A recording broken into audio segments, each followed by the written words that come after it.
My girlfriend said she was going on a business trip out of town for the weekend. 2 days later, my buddy had a family emergency, and I ended up doing the last Uber Eats delivery of his route for him. When the door opened at an all-too-familiar address right in the city, she was standing there wearing his shirt. Her name was Grace. We'd been together for 2 years, living in my apartment for the last one. On the surface, things were good, but underneath, there was always this current of anxiety with her, this feeling that I was constantly being judged against some invisible standard. She was obsessed with appearances, with the right people, the right restaurants, the right everything. I always felt like a component in the perfect life she was trying to build, not a partner. The last few months she'd become distant, always on her phone, with a little smirk on her face that I wasn't a part of. Last Thursday, she came home with big news. Her company was sending her on a mandatory leadership retreat. It was in a city about 3 hours away, and she'd be gone from Friday morning until Sunday night. She made it sound like a huge deal, a major step for her career. She showed me the brochure for the conference center, a fancy place with golf courses and a spa. It all seemed legitimate. So, I played the supportive boyfriend. I helped her pack, told her to have a great time, and kissed her goodbye Friday morning as she wheeled her suitcase out the door. The apartment felt quiet and empty after she left. I had a weird feeling in my gut, a low hum of suspicion I couldn't quite place, but I told myself I was just being paranoid. I had no reason not to trust her, right? I spent Friday night just relaxing, watching a movie, enjoying the space. On Saturday, I was trying to figure out what to do with myself when my best friend, Dave, called. Dave works a regular 9 to 5 during the week, but he does Uber Eats on the weekends to pay off his student loans faster. He was in the middle of a route and was bored out of his mind. He asked if I wanted to ride along with him for a few hours, just to hang out and keep him company. I had nothing better to do, so I agreed.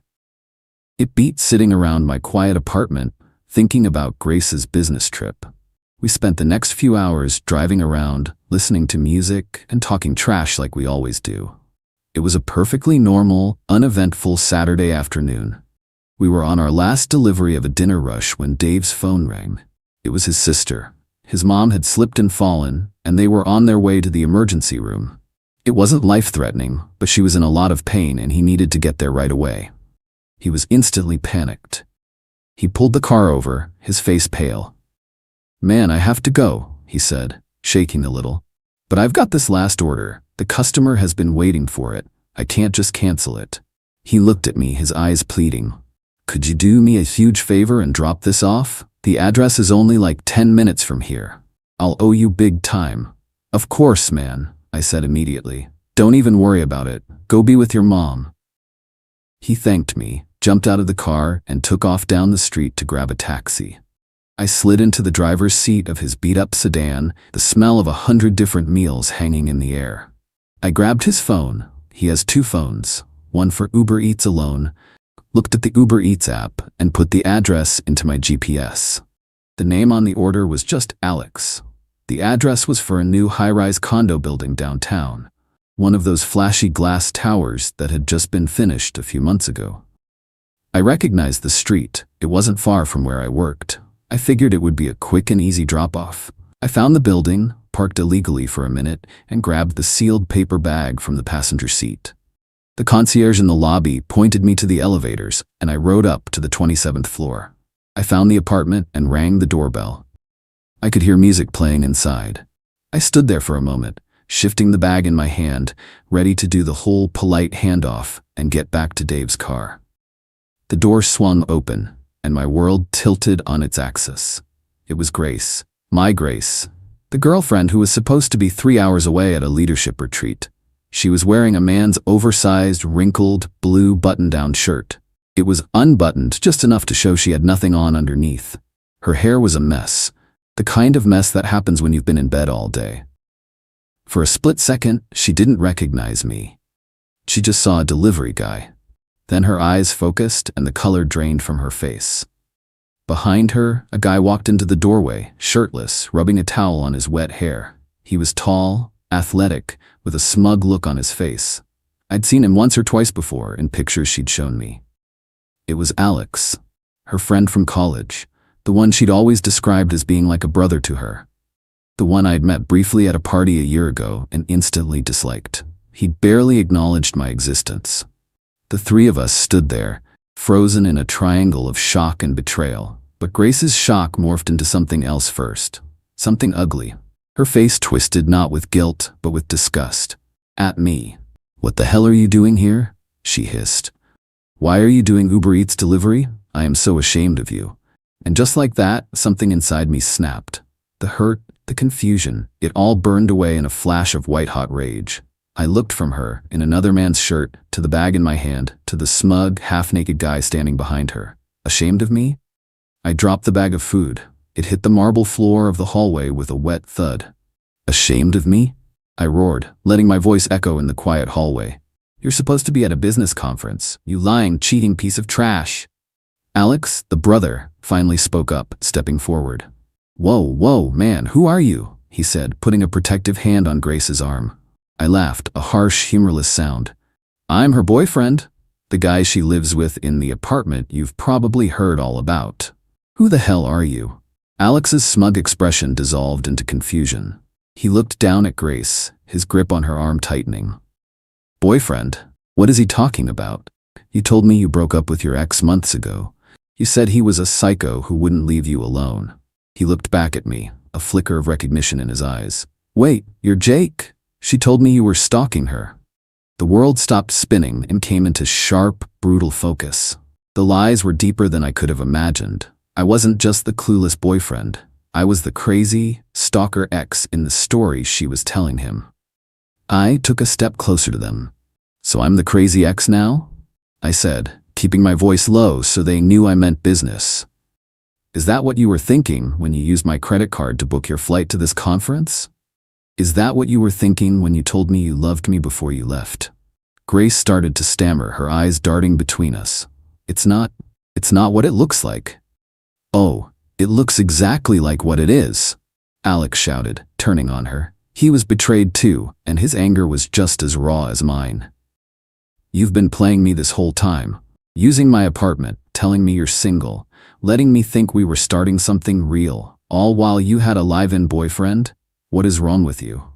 She started to cry then, the classic go-to defense. "I was confused," she sobbed, looking from me to him. "I didn't know what to do. I love you both." "You don't love anyone but yourself," I spat. I had never felt such a profound level of disgust for another human being in my entire life. The confrontation was messy, loud, and brutally public in that sterile apartment hallway. Doors on the floor were probably cracking open as our neighbors listened in.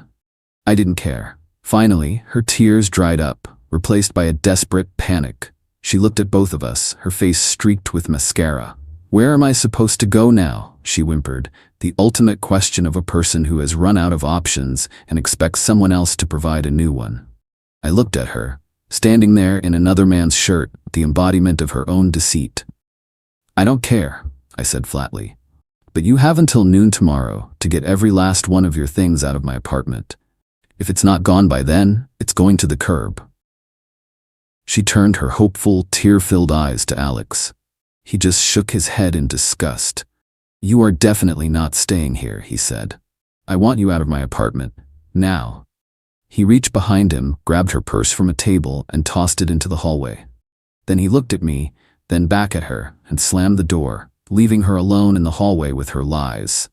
I didn't stick around to watch the fallout. I just turned and walked away, leaving her standing there amidst the wreckage she had created. I didn't look back.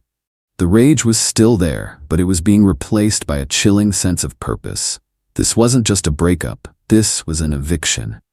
I got back to Dave's car, my hands shaking with adrenaline. I called him, told him what happened. He was floored. He told me to take his car, go home, and do what I needed to do.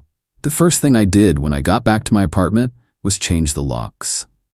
By 10 o'clock that night, every lock on my door was new. Her key was now just a useless piece of metal. Then I started packing. But I wasn't careful. I didn't use her fancy suitcases. I went to the closet where we kept a stash of heavy-duty black trash bags. I pulled them out and started clearing out her existence from my life. Clothes, shoes, makeup, books, everything went into the bags. I worked like a machine, fueled by a cold, methodical fury. By 2 a.m., her side of the closet was empty. Her drawers were bare. The bathroom counter was clear of her endless bottles and jars. It was like she had never been there. I piled all 30-something bags near the front door. Her calls and texts had started around 9 that evening. An endless barrage of frantic messages. I didn't answer a single one. I just let my phone buzz itself into silence. Then came the emails, long rambling pleas and accusations. I deleted them without reading. She showed up at the apartment around midnight, just as I was tying up the last bag. My doorbell camera sent a notification to my phone. I watched the live feed as she tried her key, her confusion turning to panic, then to rage. She started pounding on the door, screaming my name. I just sat on my couch in the dark, watching the silent movie of her meltdown. After 20 minutes, she finally gave up and slumped down in the hallway, a defeated heap. That's when I sent her a single text message. "Your things are packed. They will be on the curb outside the building at 8 a.m. tomorrow morning. A truck is scheduled to haul away any abandoned property at 12:05 p.m. Be there or don't. It makes no difference to me." Then I blocked her number. The next morning at exactly 8 a.m., I started hauling the bags down in the service elevator. It took 4 trips. I piled them up on the sidewalk, a small mountain of black plastic that represented 2 years of my life. I went back upstairs and watched from my window. A little after 9, a car pulled up. It was her best friend Megan, another person I'd never really trusted. Grace got out of the passenger seat. She looked like she hadn't slept. They both looked at the mountain of trash bags with horror. It took them nearly an hour to load everything into Megan's small SUV, a process that involved a lot of angry shoving and muttered curses. As they drove away, I felt nothing. No sadness, no regret. Just emptiness. The real war, of course, started a few days later. The story she and Megan started spreading was a masterpiece of fiction. In their version, I was the monster. I had been acting jealous and controlling for months. I had somehow tracked her to her friend's apartment where she was staying to get some space from me, and then I had shown up in a violent rage, assaulted her, and thrown her out with nothing but the clothes on her back. I started getting texts from mutual friends asking for my side of the story. I knew a simple denial wouldn't be enough. I needed proof. And then, like a gift from the heavens, I got a text from an unknown number. It was Alex. His text was short and to the point. "Hey man, it's Alex. I'm sorry about all this. Grace is insane. She's been telling people you attacked us both. That's a lie and you know it. I have all the texts from her from the last few months where she was telling me she was single and that her crazy ex was harassing her. If you need me to back you up, I will. This woman is toxic." That was it. That was the silver bullet. I took a screenshot of his text. I forwarded it, along with a simple one-sentence explanation of my own, to our entire group of mutual friends. For anyone who has heard Grace's story, here's the guy she was with, in his own words. She lied to everyone. The social dynamic shifted almost instantly. The questions stopped. The accusations turned into messages of support for me. Grace's smear campaign had been torpedoed by the one person she needed to corroborate her story. But she wasn't done. Her family got involved. Her mother called me, screaming about how I had abandoned her daughter in her time of need. I listened to her for about 30 seconds before I cut her off. I didn't yell, just let her hear the ice in my words. "Your daughter is a liar and a cheat. She's lucky all I did was throw her things on the curb. You should be more concerned about the character of the person you raised. Do not call me again." I hung up. The next day I got a voicemail from her father. It was rambling, angry, and vaguely threatening. He said things like, "You'll regret this," and "You don't know who you're messing with." I didn't feel threatened. I just felt tired of it all. I saved the voicemail. The final act of her desperation came a week later. I work from home 2 days a week, and I had a huge project deadline with a major client. The night before it was due, my internet went out. Just dead. I reset the router, checked the cables, nothing. I called my internet provider, and after 45 minutes on hold, they told me something that made my blood run cold. There were no outages in my area. My service had been canceled that afternoon. When I demanded to know who had authorized the cancellation, they told me it was done online. using the account holder's security information. Security information that Grace, as an authorized user on my account, had known. I had changed all the main passwords, but I had forgotten about the stupid internet account. She had done it on purpose, a calculated act of sabotage to mess with my job. I managed to finish my project by using my phone as a hotspot, but I was seething. This had crossed a line from a messy breakup into active harassment. I knew where she was staying. A friend had mentioned she was crashing on Megan's couch. The next morning, I drove over there. I banged on the door until Megan opened it, looking startled. Grace was standing behind her, a look of smug satisfaction on her face that quickly vanished when she saw the look on mine. I was so angry, I was shaking. "This stops now," I said. I held up my phone and played her father's threatening voicemail. Their eyes went wide. Then last night, my internet was mysteriously canceled, the night before a major work deadline. An act of sabotage that could have cost me my job. I took a step forward, and they both instinctively took a step back. Here's what's going to happen. You, your friends, and your family are going to leave me alone. Forever.